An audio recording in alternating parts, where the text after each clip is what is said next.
বিজ্ঞান দ্বারা প্রমাণিত যে আল্লাহ রসুল যে মিরাজ করেছেন এটা সত্য। এটা কি সত্য? কিভাবে সম্ভব? সত্য, এটা অবশ্যই সত্য। কারণ বিজ্ঞান আজ পর্যন্ত কোরআন ছাড়া কোনো বিজ্ঞানী তার বিজ্ঞান আবিষ্কার করতে পারেনি। এতদিন বলেছিল সূর্য ঘোরে, আবার বলছিল না পৃথিবী স্থির সূর্য ঘোরে, আরেকবার বলে না সূর্য স্থির পৃথিবী ঘোরে। শেষ পর্যন্ত সূরা ইয়াসিনের ওই 65 নম্বর আয়াতটায় নাজিল হয়ে গেল সঠিক, যে আমি প্রতিটা কক্ষ তার নিজ নিজ কক্ষে প্রদক্ষিণ করছে, অর্থাৎ সূর্য ঘোরে পৃথিবীও ঘোরে। এটাই সত্য প্রমাণিত হয়েছে। বলি সুবহানাল্লাহ।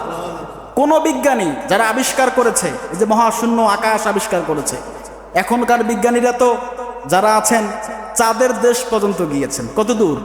চাঁদের দেশ।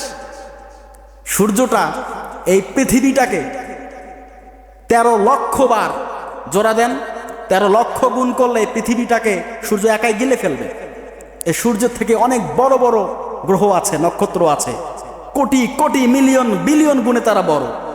তা আমাদের দৌড় কোথায়? আমাদের কোনো আছে কোথায় বিজ্ঞান আর কোথায় কি? শেষ পর্যন্ত বিজ্ঞানীরা কোরআন থেকে তথ্য সংগ্রহ করে করেই তারা আবিষ্কার করেছে। এমন ইতিহাসও আছে অনেক বিজ্ঞানী কোরআন রিচার্জ করতে গিয়ে মুসলমান হয়ে গেছে। বলি আল্লাহু আকবার।